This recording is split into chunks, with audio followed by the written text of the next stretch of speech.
That's it? Yep. So we're recording? It's recording at 720p right now. We're making B-roll footage? This is day one of Longslice B-roll footage outtakes.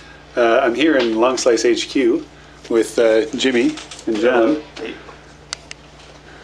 And that's about it.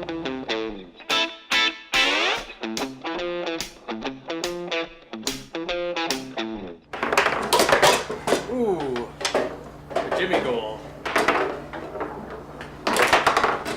I've known Jimmy for a long time, probably about 12-ish years. I met Seb at school for music production, and I always wanted to be like, in a band and like be a musician and this and that when I was a kid.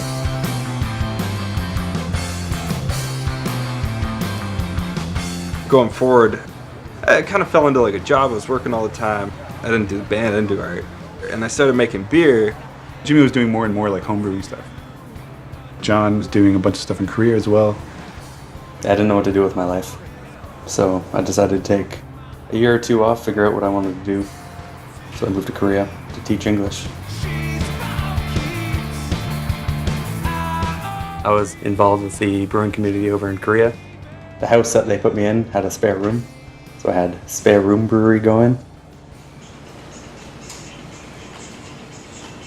Yeah, this one. That was a brewery when I was living in Korea.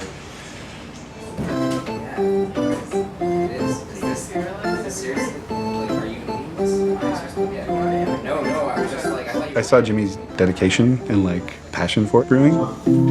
It just kind of took over my life. It was like the only thing. I go to work and then I come home and like I just focus on brewing beer. My passion is helping build things, and so I was excited to help put the pieces together. We were thinking about doing the brewery, and I remember Seb just like one time just talking to my brother and I via Skype, and he's like, you know what, like fuck it, let's just like do it. Talking to Jimmy when I was living in Korea, he just asked me, he's like, do you want to do this with me?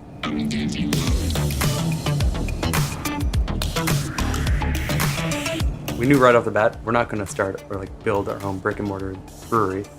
So we decided, let's try and get in contact with all the people in Ontario that own breweries and see if we could brew with them.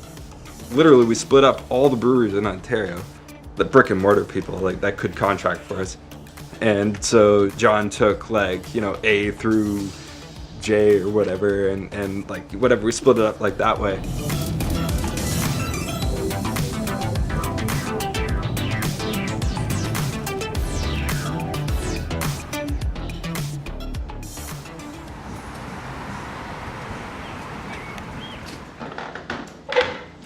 In 2013, when we originally went out, like maybe in like late May, we went out to a bunch of different places, and a lot of them would say to us, oh, so how far along are you? And we'd say, well, we have a recipe. And they'd be like, okay, well, talk to you later.